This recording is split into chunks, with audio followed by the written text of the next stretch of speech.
ലോകം എല്ലാ വീടുകളിലും സംഭവിക്കുന്നതാണിത്. നമ്മൾ ആരെയും കുറ്റം പറയല്ല. സ്വാഭാവികമായിട്ടും നമ്മൾ ഒന്നില്ലെങ്കിൽ ഗെയിം അല്ലെങ്കിൽ കാർട്ടൂൺ ഇത്തരത്തിലുള്ള ചാനലുകൾ കുട്ടികൾക്ക് ഒരുപാട് ഇഷ്ടമായിരിക്കും. അപ്പോൾ നമ്മൾ ഈ കുട്ടികൾ അടങ്ങിയിരിക്കാൻ വേണ്ടിയിട്ട് അവരുടെ കയ്യിൽ എന്ത് കൊടുക്കും? റിമോട്ട് കൊടുക്കും. സ്വാഭാവികമായിട്ട് ഉമ്മമാരുടെ സംസാരങ്ങൾ സ്വാഭാവികമായിട്ട് അറിയുന്ന ഒരു വ്യക്തി എന്ന നിലയ്ക്ക് ഞാൻ പറയട്ടെ, ഉമ്മമാരൊക്കെ പറയുന്നതെന്ന് വെച്ചാൽ അവന് ചാനൽ മാറ്റാൻ അറിയും, അവന് സൗണ്ട് കൂട്ടാനും കുറയ്ക്കാനൊക്കെ അറിയും. വലിയ അറിവാണ് എന്നാണ് നമ്മളുടെ ധാരണ. പക്ഷേ അതൊരു തീർത്തും ഇസ്ലാമികമായിട്ടുള്ള ജീവിതത്തിൽ നിന്നുകൊണ്ട് ഒരു സ്ത്രീ പറയുകയാണെങ്കിൽ അവർക്ക് തീരെ അറിവില്ല എന്ന് നമ്മൾ പരിഗണിക്കേണ്ടിയിരിക്കുന്നു. എന്താന്ന് വെച്ചാൽ 3 വയസ്സ് വരെയുള്ള ഒരു കുട്ടി, 3 വയസ്സിലേക്ക് നടന്നുകൊണ്ടിരിക്കുന്ന ഒരു കുട്ടിയെ സംബന്ധിച്ചിടത്തോളം അവന്റെ ബ്രെയിനിൽ ഒരുപാട് വളർച്ചകൾ നടക്കുന്നുണ്ട്. ഈ സമയത്ത് കുട്ടി അറിഞ്ഞിരിക്കേണ്ടത്, കുട്ടി പഠിച്ചിരിക്കേണ്ടത് എന്താണ് യഥാർത്ഥത്തിലുള്ള സമൂഹം അല്ലെങ്കിൽ തന്റെ ചുറ്റുപാട് എന്താണ് എന്ന് ആ കുട്ടി പഠിക്കുകയാണ്. ആ സമയത്ത് നമ്മൾ അവന് TV ഓണാക്കി കൊടുത്താൽ, അവന് കാർട്ടൂണുകൾ വെച്ച് കൊടുത്താൽ, അവന് ഗെയിമുകൾ ഇട്ട് കൊടുത്താൽ സ്വാഭാവികമായും അവൻ മനസ്സിലാക്കുക ഇതാണ് ലോകം എന്നാണ്. നമ്മൾ സ്വാഭാവികമായും കുട്ടിയേക്ക് വെച്ചു കൊടുക്കുകയും നമ്മളുടെ പണികളെല്ലാം കഴിഞ്ഞാൽ പിന്നെ കുട്ടിയെ മടിയിലിരുത്തിയാണ് നമ്മൾ കാണാറ്, അല്ലേ? ഇതുവരെ കാർട്ടൂൺ ചാനൽ നീ കണ്ടില്ലേ, ഇനി ഞാൻ എന്റെ സീരിയലോ അല്ലെങ്കിൽ എന്റെ സിനിമയോ വെക്കട്ടെ എന്ന രീതിയിലായിരിക്കും നമ്മുടെ സംഭാഷണങ്ങൾ ഉണ്ടാവുക. നമ്മൾ പിന്നെ നമ്മളെ കുട്ടിയെ മടിയിലിരുത്തിക്കൊണ്ട് നമ്മൾ കാണാൻ തുടങ്ങും. ഇവിടെ നമ്മൾ നമ്മളുടെ കുട്ടിയെ മടിയിൽ ഇരുത്തിക്കൊണ്ട് കാണുന്ന കാര്യങ്ങൾ അത് സ്വാഭാവികമായിട്ടും സിനിമകളായിരിക്കും. അതിൽ റൊമാൻറ്റിക് സീനുകൾ ഉണ്ടായിരിക്കും, പാട്ടുകൾ ഉണ്ടായിരിക്കും, ആക്ഷൻ ത്രില്ലറുകൾ ഉണ്ടായിരിക്കും, ഇതെല്ലാം ഉണ്ടായിരിക്കും. നിരന്തരമായി ഇത് കണ്ടുകൊണ്ടിരിക്കുന്ന ഒരു കുട്ടിയെ സംബന്ധിച്ചിടത്തോളം അവൻ ആയി മാറുക ഇതിന്റെ ഒരു പ്രൊഡക്റ്റ് മാത്രമായിരിക്കും. എന്താണോ അവൻ കണ്ടുകൊണ്ടിരിക്കുന്നത് ഒരു 3 വയസ്സ് കാലഘട്ടം വരെ അതിന്റെ ഒരു പ്രൊഡക്റ്റ് ആയിരിക്കും അവൻ ഈ സമൂഹത്തിലേക്ക് എത്തുക. ഇവിടെ അമേരിക്കൻ സൈക്കോളജിക്കൽ അസോസിയേഷനും അതുപോലെ തന്നെ പീഡിയാട്രിക് അസോസിയേഷനും എല്ലാവരും കൂടെ കൂടിയിട്ട് ഉണ്ടാക്കിയ ഒരു പഠനമുണ്ട്. ഇത് കേവലം ഒരു മത ചട്ടക്കൂടിൽ നിന്നുകൊണ്ട് സംസാരിക്കുകയല്ല നിങ്ങൾ TV ഒഴിവാക്കുക എന്നുള്ളത്. ഇത് ഒരുപാട് ശാസ്ത്രീയമായ പഠനങ്ങൾക്കൊടുവിൽ ഉരുത്തിരിഞ്ഞ ഒരു വലിയ ആശയമാണ്. അവർ പറയുന്നത് തന്നെ ഇങ്ങനെയാണ്: നിങ്ങളുടെ മക്കളെ നിങ്ങൾക്ക് ഡോക്ടറാക്കണോ? നമുക്കറിയാം, നമ്മളുടെ മക്കളെ ഡോക്ടറാക്കാൻ പരിശ്രമിച്ചിട്ടുണ്ട്. എല്ലാ മക്കളും ഡോക്ടറായിട്ടുണ്ടോ? ഇല്ല. എങ്കിൽ നിങ്ങളുടെ മക്കളെ എഞ്ചിനീയർ ആക്കണോ? നമ്മൾ പരിശ്രമിച്ചിട്ടുണ്ട്. എല്ലാ മക്കളും നമുക്ക് എഞ്ചിനീയേഴ്സ് ആക്കാൻ നമുക്ക് സാധിച്ചിട്ടില്ല. എങ്കിൽ നിങ്ങളുടെ മക്കളെ നിങ്ങൾക്ക് ഒരു സാമൂഹിക വിരോധിയാക്കണമോ? എങ്കിൽ നിങ്ങളുടെ മക്കൾക്ക് TV-യിൽ ഇത്തരത്തിലുള്ള വീഡിയോകൾ നിരന്തരമായി കാണിച്ചു കൊടുത്താൽ മതി. അവൻ ഒരു സാമൂഹ്യ വിരോധിയായിട്ട് മാറാൻ നിങ്ങൾക്ക് അധികം കാത്തു നിൽക്കേണ്ടി വരില്ല. നിങ്ങളുടെ മക്കൾക്ക് എന്നും ആക്ഷൻ ത്രില്ലറുകൾ നിങ്ങൾ ഇട്ടുകൊടുത്താൽ മതി, അവൻ സ്വാഭാവികമായിട്ടും ആ ഒരു തലത്തിലേക്ക് എത്തിക്കൊള്ളും. ഇത് നമ്മൾ തിരിച്ചറിയേണ്ട ഒരു വലിയ വസ്തുതയാണ്. TV ഇല്ലാത്ത സമൂഹമില്ല, വീടില്ല. ആളുകൾ കയറി വരുന്നിടത്ത് തന്നെ ലിവിംഗ് റൂമിൽ തന്നെ ഇന്ന് TV-യാണ്. എന്തും ഏതും കാണാനുള്ള ഒരു തുറന്നു വയ്ക്കുന്നൊരവസ്ഥ. ഇന്ന് ലജ്ജ എന്ന് പറയുന്നത് നമ്മുടെ സമൂഹത്തിൽ നിന്നും മാറിക്കൊണ്ടിരിക്കുകയാണ്. കുട്ടിയും മുത്തശ്ശനും മുത്തശ്ശിയും പിന്നെ അച്ഛനും അമ്മയും സഹോദരന്മാരും എല്ലാം ഇടപഴകി നിൽക്കുമ്പോഴും എന്തും കാണാനുള്ള ഒരു തൊലിക്കട്ടി ഇന്ന് ഈ സമൂഹത്തിന് ഉണ്ടായിക്കഴിഞ്ഞു എന്നുള്ളതാണ് ഇന്നിന്റെ ഏറ്റവും വലിയ സങ്കടം എന്ന് പറയുന്നത്. അതുകൊണ്ട് തന്നെ ഈ 3 വയസ്സ് ഉള്ള ഈ മക്കൾ ഓടിക്കളിക്കുന്നുണ്ടല്ലോ, ഈ 3 വയസ്സ് വരെ പ്രായമായിട്ടുള്ള ഈ കുട്ടികൾ ഓടി നടക്കുമ്പോൾ നമ്മൾ അറിയേണ്ട ഒരു വലിയ വസ്തുതയുണ്ട്. അവൻ ആരാകണമെന്ന് അവൻ തീരുമാനിച്ചു കഴിഞ്ഞു എന്നുള്ള വസ്തുത. അവിടെ നിന്നും അവൻ വളരുകയാണ്. ഒരു 12 വയസ്സ് വരെയുള്ള കാലഘട്ടം. ഈ വളർച്ചയെ ഒന്ന് രൂപപ്പെടുത്തുക മാത്രമാണ് ഈ 12 വയസ്സ് കാലഘട്ടത്തിൽ അവൻ ചെയ്യുന്നത്, അവന്റെ തല ചെയ്യുന്നത്. അവിടെ സ്വാഭാവികമായും നമ്മൾ ചെന്നിട്ട് എന്ത് ചെയ്യും? ഒരു 6, 7, 8, 10 വയസ്സൊക്കെ ആകുമ്പോഴത്തേക്ക് നമ്മൾ പറയും, എന്താ നീ നിസ്കരിച്ചില്ലേ? സുബഹി 5:30-ക്കാണെന്ന് നീ മനസ്സിലാക്കിയിട്ടില്ലേ? പിന്നെന്താ 5:30-ക്ക് എണീക്കാത്തത്? നീ ളുഹ്ർ നമസ്കരിച്ചോ? അസ്ർ നമസ്കരിച്ചോ? നമ്മൾ ചോദിക്കുന്ന സമയം എപ്പോഴാണ്? 10-11 വയസ്സാകുമ്പോൾ, അല്ലെ? 10-11 വയസ്സാകുമ്പോഴാണ് സ്വാഭാവികമായിട്ടും നീ നിസ്കരിച്ചോ അല്ലെങ്കിൽ നീ നോമ്പ് നോക്കുന്നുണ്ടോ എന്ന് ചോദിക്കാൻ നമ്മൾ തയ്യാറാകുന്നത്. എങ്കിൽ കുട്ടി ഗർഭസ്ഥ ശിശുവാകുന്നത് മുതൽ യഥാർത്ഥത്തിൽ നാം അവനെ ശ്രദ്ധിക്കേണ്ടിയിരിക്കുന്നു എന്നുള്ള വസ്തുത നമ്മൾ മനസ്സിലാക്കിയിട്ടില്ല. എന്നിട്ട് നമ്മൾ അവിടെ വടിയെടുക്കുക. റസൂൽ സല്ലല്ലാഹു അലൈഹി വസല്ലം വടിയെടുക്കാൻ പറഞ്ഞിട്ടുണ്ട്. 10 വയസ്സായിട്ട് നിസ്കരിച്ചിട്ടില്ലെങ്കിൽ എന്ത് വേണം? വടിയെടുക്കാൻ റസൂൽ പറഞ്ഞിട്ടുണ്ട്. അടിക്കാൻ തുടങ്ങുകയാണ്. റസൂൽ അങ്ങനെയല്ല പറഞ്ഞത്. നമ്മൾ മനസ്സിലാക്കേണ്ടതുണ്ട്. റസൂൽ അങ്ങനെയല്ല പറഞ്ഞത്. ആ കുട്ടിയെ 7 വയസ്സ് മുതൽ നമ്മൾ പരിശീലിപ്പിക്കണം.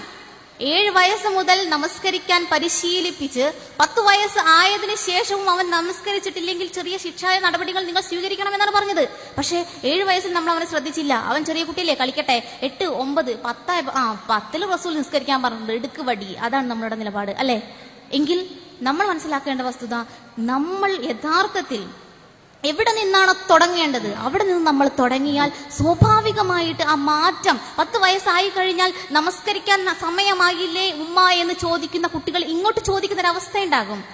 എൻ്റെ ഒരു സുഹൃത്ത്, അവർ നമസ്കരിക്കാൻ ചെറിയ കുട്ടിയാണ്, ഒരു 7 വയസ്സ് ആയിട്ടുള്ളൂ. ആ കുട്ടിക്ക് പറഞ്ഞു കൊടുത്ത ഒരു ടിപ്സ് ഞാൻ വേണമെങ്കിൽ നിങ്ങളോട് പറയാം. എന്താന്ന് വെച്ചാൽ, നമസ്കരിക്കാൻ സമയമായപ്പോൾ, ളുഹ്ർ നമസ്കരിക്കാൻ സമയമായപ്പോൾ ഇവർ ഒളു എടുത്തിട്ട് നമസ്കരിക്കാൻ കയറി. ഈ കുട്ടിക്ക് ഒരു പ്രത്യേകത ഉണ്ട്.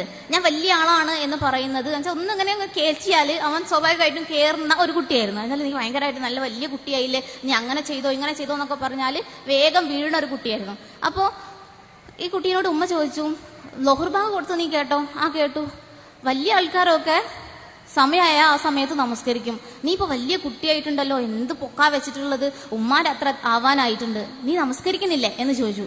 ഈ സമയത്ത് ഉമ്മ പിന്നെ നമസ്കരിക്കാൻ വേണ്ടിയിട്ട് കൈകെട്ടി നമസ്കരിച്ച് തിരിഞ്ഞു നോക്കുമ്പോ പിറകിൽ നിന്നുകൊണ്ട് ഒരാൾ നമസ്കരിക്കുന്നുണ്ട്, അവരുടെ മകൻ.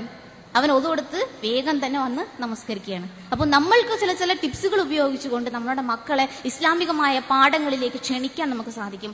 ഇന്നത്തെ നമുക്കറിയാം, നമ്മൾ 6 വയസ്സാകുമ്പോഴത്തന്നെ 5 വയസ്സാകുമ്പോഴൊക്കെ തന്നെ മദ്രസയിലേക്ക് പറഞ്ഞടയ്ക്കുന്ന ഒരു അവസ്ഥയുണ്ട്. പക്ഷെ മദ്രസയിലേക്ക് നമ്മൾ സ്ഥിരമായിട്ട് പറഞ്ഞയച്ചിട്ടും ചില പ്രശ്നങ്ങൾ ഉണ്ടാകുന്നുണ്ട്, അല്ലെങ്കിൽ അവർ മതത്തിൽ ഒരു ചിട്ട അവർക്ക് ലഭിക്കുന്നില്ല എന്ന് നമ്മൾ പറയാറുണ്ട്. ഞാൻ പറഞ്ഞിട്ടേ അവൾ തട്ടിടാറുള്ളൂ, ഇങ്ങനത്തെയൊക്കെ പ്രശ്നങ്ങൾ നമുക്ക് ഉണ്ടാവാറുണ്ട്. ഇതൊക്കെ തന്നെ ഇസ്ലാമിന്റെ യഥാർത്ഥ മാധുര്യത്തെ കുട്ടിക്ക് കൊടുത്തതിന് ശേഷം, യഥാർത്ഥത്തിൽ മാധുര്യം അങ്ങോട്ട് കൊടുത്തതിന് ശേഷം അവൾ ആസ്വദിക്കുന്ന ഒരവസ്ഥ ഉണ്ടാക്കിയെടുക്കാൻ നമുക്ക് സാധിക്കണം. അവിടെയാണ് പാരന്റിങ് ഒരു ആർട്ടായി മാറുന്നത്, ഒരു കലയായി മാറുന്നത്. സത്യത്തിൽ പാരന്റിങ് ഒരു ആർട്ടാണ്. എന്താന്ന് വെച്ചാൽ സ്നേഹവും ലിമിറ്റും അതതിന്റെ പരിധിയിൽ നിന്നുകൊണ്ട് നടത്തുന്ന ഒരുതരം ആർട്ട്. എന്താണ് സ്നേഹം? നമുക്ക് എല്ലാവർക്കും നമ്മുടെ മക്കളോട് സ്നേഹമുണ്ട് ഇല്ലേ? നമ്മുടെ മക്കളോട് സ്നേഹമുണ്ട്. അവൻ താഴെ വീണ് കിടക്കുന്ന ഒരു കടലമണി എടുത്ത് കഴിച്ചിട്ടുണ്ടെങ്കിൽ നമ്മൾ പറയും അതിലെന്താണ്, അതിൽ രോഗാണുക്കൾ ഉണ്ടാവും, കീടാണുണ്ടാവും, അത് വയറിലെത്തിക്കഴിഞ്ഞാൽ അവൻ അസുഖം ഉണ്ടാകും അല്ലേ? അത്രയും നമ്മളെ മക്കളെ നമ്മൾ സ്നേഹിക്കുന്നുണ്ട്, നമ്മൾ പരിഗണിക്കുന്നുണ്ട് അല്ലേ? ഇവിടെ അങ്ങനെ പരിഗണിച്ച് വളർത്തിക്കൊണ്ടുവരുന്ന നമ്മളെ മക്കള് സ്വാഭാവികമായിട്ടും അവർക്ക് എന്തെങ്കിലും പറ്റുമ്പോൾ നമുക്ക് സഹിക്കാൻ സാധിക്കില്ല. ഇവിടെ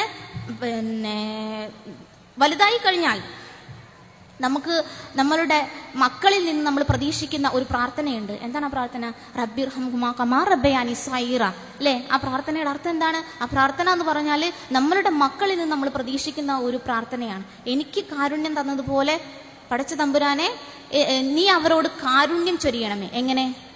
അവർ എനിക്ക് കാരുണ്യം തന്നതുപോലെ. ഖുർആനിൽ നമ്മൾ പല പ്രാർത്ഥനകളും കാണുന്നുണ്ട്, ഒരുപാട് പ്രാർത്ഥനകൾ കാണുന്നുണ്ട്. അവിടെ ഒരിക്കലും ഒരു കണ്ടീഷൻ വെച്ചുകൊണ്ടുള്ള ഒരു പ്രാർത്ഥന നമ്മൾ കാണുന്നില്ല. അങ്ങനെ തന്നിട്ടുണ്ടെങ്കിൽ ഇങ്ങനെ ചെയ്യാം, അതാണ് കണ്ടീഷൻ എന്ന് പറഞ്ഞാല്.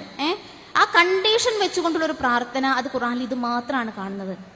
നീ ഇവർക്ക് കാരുണ്യം കൊടുക്കണേ, വാർദ്ധക്യാവസ്ഥയിൽ ചുക്കിച്ചുളിഞ്ഞ അവസ്ഥയിൽ കൈയും കാലും ഒന്ന് നടക്കാൻ പോലും സാധിക്കാതെ ഈ അവസ്ഥയിൽ ഇരിക്കുന്ന എന്റെ മാതാപിതാക്കൾക്ക് നീ കാരുണ്യം കൊടുക്കണേ. എങ്ങനെയാണെങ്കിൽ അവർ എനിക്ക് കാരുണ്യം തന്നതുപോലെ. അപ്പൊ എന്താണ്? നമ്മളുടെ മക്കളിലേക്ക് നമുക്ക് കാരുണ്യം കൊടുക്കാൻ സാധിക്കണം. എങ്കിൽ മാത്രമേ നമ്മുടെ മക്കൾ എത്ര വലിയ പണ്ഡിതന്മാരായി മാറിയാലും അവരുടെ പ്രാർത്ഥന കേൾക്കുന്ന ഒരവസ്ഥ ഉണ്ടാവണമെങ്കിൽ എന്താ വേണ്ടത്?